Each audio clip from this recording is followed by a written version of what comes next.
আসসালামু আলাইকুম। প্রিয় দর্শক, আলোচনার শুরুতে আমি আপনাদেরকে একটা পত্রিকা মানে দৈনিক প্রথম আলো, আমি দৈনিক প্রথম আলো থেকে আজকের 3টে শিরোনাম আপনাদেরকে আমি পড়ে শোনাব। প্রথম শিরোনাম হলো, অডিওতে শোনা গেল চোরাই পণ্য জব্দের পর এসআই বলছেন আপনি 3 লাখ টাকা দেন। এই খবরটা নেত্রকোনার কলমাকান্দা উপজেলার, ওখানে কিছু চোরাই করে ভারতীয় কিছু প্রসাধনী নিয়ে আসছিল 2টা যুবক। পুলিশ সেটাকে ধরেছে এবং তারপর পুলিশের পক্ষ থেকে যুবকের আত্মীয় স্বজনের কাছে দর কষাকষি হচ্ছে যে আমাকে যদি আপনারা 3 লাখ টাকা দেন তাহলে আপনাদেরকে আমরা এটা ছেড়ে দেব। এই অডিওটা ফেসবুকে বেরিয়ে পড়েছে এবং এই অডিওর প্রেক্ষিতে এখন ওই পুলিশের উপর একটা তদন্ত অথবা কিছু একটা হবে, শাস্তিমূলক হবে। কী শাস্তি হবে নিশ্চিত থাকেন, সর্বোচ্চ শাস্তি হলো তাকে ক্লোজ করা হবে। ক্লোজ করা মানে তাকে ওখান থেকে সরিয়ে জেলা সদরে নিয়ে আসা হবে। কিছুদিন এখানে কোনো কাজ, কোনো পোস্টিং দেওয়া হবে না। তারপর আবার উনি একটা পোস্টিং পেয়ে আরেকটা থানায় যাবেন, সেই থানায় যেয়ে আবার একই কাজ করবেন। কিন্তু এবার উনি সতর্ক থাকবেন যেন ওনার অডিওটা লিক না হয়। লিক না হলে আর কোনো সমস্যা নাই, লিক না হলে কোনো সমস্যা নাই ভাই। বাংলাদেশে এ ধরনের ঘটনা নতুন, এটা না হয় লিক হয়েছে, এ ধরনের ফোন পান নাই এমন লোক খুব বেশি। আপনাদের যারা অনুষ্ঠান শুনছেন তারা সবাই জানেন এরকম ফোন আসে, এরকম ম্যানেজ করতে হয়। টাকার অঙ্কটা ভ্যারি করে, সেটা 20,000ও হতে পারে, আবার 5 লাখ 10 লাখও হতে পারে। কোন মামলায় জড়িয়েছে তার মধ্যে হতে পারে। অনেক সময় হত্যা মামলা হয়, হত্যা মামলায় নাম আছে মনে করেন 120 জনের, তারা বললো যে আপনার নাম আছে 67 নম্বরে, আপনি যদি এত টাকা দেন তাহলে আপনার নামটা এখান থেকে সরিয়ে দেব, হয়ে যায়। এবং ওই নাম লেখার সময় ওই এলাকার কে কে টাকা দিতে পারবেন তাদের একটা তালিকা তাদের কাছে থাকে যে এই ফ্যামিলির লোকজনকে ঢুকালে টাকাটা পাওয়া যাবে, এবং ঢুকিয়ে তারপরে ফোন করা হয়। এই ধরনের ঘটনা নতুন কিছু নয় এই দেশে। একটা অডিও ক্লিপ পাওয়া গেছে বলে এটা নিউজ হয়েছে, নাহলে এটা কোনো নিউজও না। এটা থেকে আমরা কী পাই সে আলোচনায় আসছি। আমি আরেকটা নিউজ আপনার শিরোনাম পড়ে শোনাই। 3 হাসপাতাল ঘুরে 5 মাস বয়সী সন্তানের মরদেহ নিয়ে ফিরলেন মা বাবা। একই পত্রিকার মনসুরা হুসাইন এই রিপোর্টে লিখেছেন। খুবই টাচি রিপোর্ট, আমরা এগুলিকে হিউম্যান রিপোর্ট বলি, এবং খুবই আমি মনসুরা হুসাইনকে ধন্যবাদ দিতে চাই যে অত্যন্ত ভালো একটা রিপোর্ট আপনি করেছেন। একটা ফ্যামিলিকে ধরে, ভোলা থেকে একটা ফ্যামিলি কীভাবে ঢাকায় আসলো এবং বিভিন্ন হাসপাতাল ঘুরে ঘুরে শেষ পর্যন্ত ইউনিভার্সাল মেডিকেলে যে শিশু বাচ্চাটা মারা গেল, হামে মারা গেল। এটা আমার ধারণা আপনি একবার বললে দ্বিতীয়বার আর পড়তে পারবেন না, এতটাই টাচ, আপনি আবেগ আপ্লুত হয়ে যাবেন। কিন্তু ঘটনাটা হলো এই যে হামে মারা যাচ্ছে, এটা 300 ক্রস করেছে আরও 2-1 দিন আগেই। এই জন্য কারো কোনো শাস্তি হবে না, এটা কোনো অপরাধ নয়। 300 শিশুর জীবনের কোনো মূল্য নাই। এটা কে করেছে? আমি প্রধানমন্ত্রীকে বলতে শুনেছি যে উনি একটা অনুষ্ঠানে বলেছেন, এক জায়গায় বলেছেন যে এই হামের যে শিশুদের মৃত্যু এটা ক্ষমার অযোগ্য অপরাধ। আমার শুনে খুব ভালো লেগেছে যে অপরাধটা ক্ষমার অযোগ্য, সে অপরাধীকে ধরার কোনো চেষ্টা কি এই সরকার করছে? এই তারেক রহমানের সরকার করছে?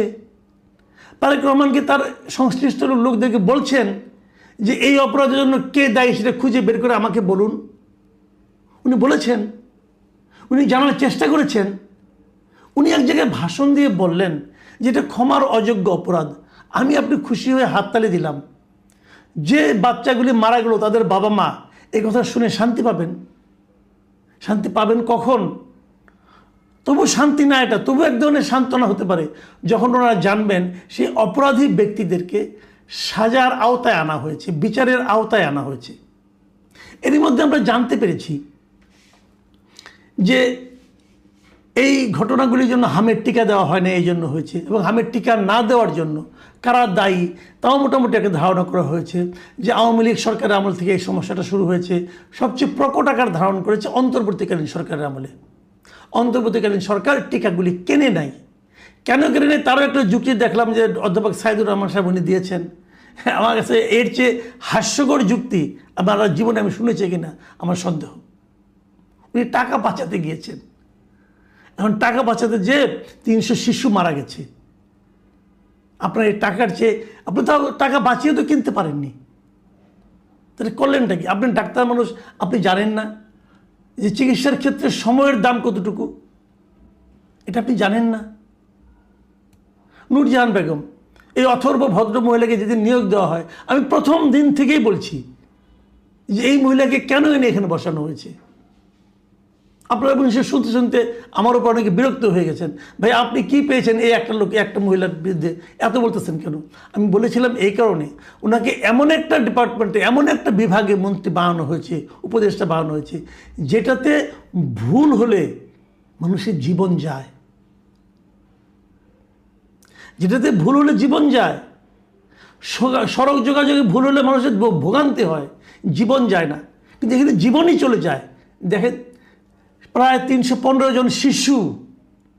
দেখেন আমার জীবনের জায়গায় শিশুর জীবন মূল্য বেশি, কারণ আমার জীবন যে আমি কী করতে পারবো, আমার জীবনের এই পর্যায়ে এসে আমার তো যাওয়ারই সময় হয়েছে, তাই না? আমি তো আর 500 বছর বাঁচবো না ভাই। কাজে আমি কি দিতে পারবো এই সমাজকে, এই দেশকে, এটা অলরেডি প্রমাণিত, লোকে বুঝে গেছে, যা দেবার হয়তো দিয়েও ফেলেছি। কিন্তু একটা শিশু, আপনি জানেন না সেই দেশকে কী দিবে, কত দিতে পারবে, সেই দেশকে কত সমৃদ্ধ করতে পারত। এই একটা শিশুর হাত ধরেই হয়তো এই দেশটার চেহারা চেঞ্জ হয়ে যেত। শিশুটাকে আপনি বড়ই হতে দিলেন না। এটা কত বড় অপরাধ। আজকে দেখলাম আমাদের ইউনূস সাহেব, সিএনএনের মালিক টেড টার্নার মারা গেছেন, এই উপলক্ষে উনি বিশাল একটা পোস্ট দিয়েছেন ওনার পেজে, ফেসবুক পেজে। দেখলাম ভালো কথা, টেড টার্নার অবশ্যই একজন গুরুত্বপূর্ণ ব্যক্তি, কিন্তু আপনার দেশে এই 300-র বেশি শিশু মারা গেল, যাদের মৃত্যুর জন্য আপনি নিজেও দায়ী, আপনার সিদ্ধান্ত দায়ী। একবারও তো শোক প্রকাশ করলেন না, একবারও তো শোক প্রকাশ করলেন না ভাই। আপনি কি মানুষ? আপনি কি এই দেশের মানুষ? আপনি নোবেল পেয়েছেন, ওই নোবেল দিয়ে আমি কী করবো? ওই নোবেল দিয়ে কি শিশুদের জীবন আপনি বাঁচাতে পেরেছেন? বাঁচানোর চেষ্টা করেছেন? মারা যাওয়ার পরে একটু শোক আপনি অনুভব করেছেন? করেননি। আমি আরেকটা শিরোনাম পড়ি, এটা ওই প্রথম আলোরই, সরকার কেন প্রকৌশলীদের ব্যবহার করতে পারছে না। দেখুন এটা কিন্তু ওই ধরনের না, এটা একটু অন্যরকম। এটা কি বলছে যে এই সরকার তাদের ইশতেহারে যতগুলি পরিকল্পনার কথা বলেছে, বর্তমান সরকার বিএনপি সরকার, ওনার বক্তব্য হলো, এই লেখকের বক্তব্য হলো, তার 70% কাজের সঙ্গেই কোনো না কোনো প্রকৌশলী প্রয়োজন পড়ে। এবং উনি বলছেন যে এই সমস্ত পরিকল্পনা বাস্তবায়নে বিষয়ভিত্তিক প্রকৌশলীদের সরাসরি সম্পৃক্ততা এখনও প্রাতিষ্ঠানিকভাবে নিশ্চিত করা যায়নি। মানে উনি বক্তব্য হলো, যখন একটা প্রজেক্ট নেয়, যখন উনি সরকার প্রথম যায় আমরাদের কাছে, আমরা শুনে বলে কি হ্যাঁ স্যার কোনো সমস্যা নাই, এটা হয়ে যাবে, হ্যান হয়ে যাবে, তেন হয়ে যাবে বলে ফেলে। কিন্তু যখন বাস্তবায়ন করতে যায়, তখন ওখানে যতগুলি আমলা আছে তত কিন্তু প্রকৌশলী নেই। বাস্তবায়নটা তো প্রকৌশলীদের করতে হবে, তাই না? আমাদের সমস্ত কাজকর্ম কিন্তু উন্নয়ন, এই দেশের উন্নয়নটা হলো মূল।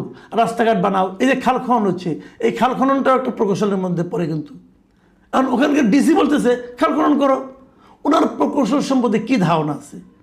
কমন সেন্সে কথা বলে কিন্তু সবাই। তো সেইটা যে খালটা আপনি খনন করছেন, কোথায় খনন করছেন, এবং সেই খালের সঙ্গে কি নদীর কোনো যোগাযোগ আছে? খালের কাজটা কি? নদী দিয়ে পানিটা এখানে আসা, অথবা যখন বন্যা হবে বন্যার পানিটাই খাল দিয়ে বেরিয়ে নদীতে চলে যাবে, আর শুকনোর সময় নদী দিয়ে পানিটা খালে ঢুকবে, খালের মুখটা আপনি বন্ধ করে দেবেন, পানিটা এখানে জমা থাকবে, শুকনোর সময় আপনি চাষাবাদে কাজ লাগাবেন, এই তো। তো যে খালগুলি কাটা হচ্ছে, সেই খালগুলি কি নদীর সঙ্গে সংযুক্ত আছে কি নেই? না থাকলে নদীতে কি পানি আছে না নেই? অথবা খালগুলি কতদিন টিকবে, কিভাবে কাটলে খাল হবে, কিভাবে কাটলে খালটা টিকে থাকবে, এগুলো দেখবে কি?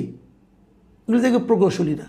কিন্তু প্রকৌশলীদের সংযুক্ত না করে যে জিনিসটা হয় কি, আমলাদের দ্বারা এই কাজগুলি করানো হয়। আমলাদের প্রধান কাজ হলো জি হুজুর করা। মন্ত্রী সাহেব যে কথা বলবেন, প্রধানমন্ত্রী যে কথা বলবেন, জি স্যার, জি sir, yes sir, yes sir, হয়ে যাবে স্যার, এই তো হয়ে গেল স্যার, এভাবে হবে, বিপুল অর্থ ব্যয় হবে, কাজের কাজ কিছু হবে না। এখন আপনারা বলবেন যে প্রকৌশলী যারা আছে তারাও তো ঘুষ খায়। হ্যাঁ খায়, আপনাদের দেখেছি প্রশাসনে যে কয়টা বিভাগে সবচেয়ে বেশি ঘুষের লেনদেন হয় তার মধ্যে প্রকৌশলীদের হাতে একটা বড় অংশ যায়। ওনারাই ঘুষের মোটামুটি কম্পিটিশনে 1-2 আছে। তো ঘুষটাকে আপনি থামানোর চেষ্টা করেন, ঘুষ তো থামানো সম্ভব, পেরেছেন? পারেননি। এই যে আমি 3টা নিউজের কথা বললাম, দেখেন এগুলো দিয়ে কিন্তু আমি একটা কথা বলতে চাচ্ছি। সেই জিনিসটা কি জানেন? সেই জিনিসটা হলো সুশাসন কায়েম করা। যতক্ষণ মধ্যে আপনি সুশাসন কায়েম করতে না পারবেন, আপনি রাজনীতি দিয়ে, মেঠো বক্তৃতা দিয়ে, মানুষের মধ্যে আবেগপূর্ণ বক্তৃতা ফুলঝুরি ছুটিয়ে আর দেশকে কন্ট্রোল করতে পারবেন না। চেঞ্জ হয়ে গেছে মানুষের মন, মানুষের হাতে এখন সোশ্যাল মিডিয়া, মানুষের হাতে এখন সারা দুনিয়ার খবর, ইন্টারনেট, গুগল, AI সব আছে। মানুষ এখন চট করে বুঝে যায় আপনার কথা ফাঁক ফোকরটা কোথায়। সত্যি কথা বলতে কি জানেন, আপনি যে রাজনীতি করেন না, আপনি রাজনীতি দিয়ে মানুষের ভোট পাবেন। ভাষণ মানুষ আর শুনতে চায় না, মানুষ এখন কাজ দেখতে চায়। আপনি রাজনীতি দিয়ে ভোট পাবেন, ক্ষমতায় যাবেন, কিন্তু ক্ষমতায় টিকে থাকতে হলে আপনাকে প্রমাণ করতে হবে যে আপনি একজন ভালো manager, you are a good manager. এবং সেই ম্যানেজারটা কোথায়? পুলিশের ক্ষেত্রেও গুড ম্যানেজার, উন্নয়ন কর্মকাণ্ডের ক্ষেত্রেও গুড ম্যানেজার, এবং মানুষের জীবন নিয়ে জীবনযাপন সেখানেও গুড ম্যানেজার। আপনি বাজারে গুড ম্যানেজার, আপনি জ্বালানি দেওয়ার ক্ষেত্রে গুড ম্যানেজার, আপনি মানুষের সাংস্কৃতিক উন্নয়নের ক্ষেত্রেও গুড ম্যানেজার। আপনাকে ভালো ম্যানেজার হতে হবে। মানুষ এখন আর পলিটিশিয়ান চায় না।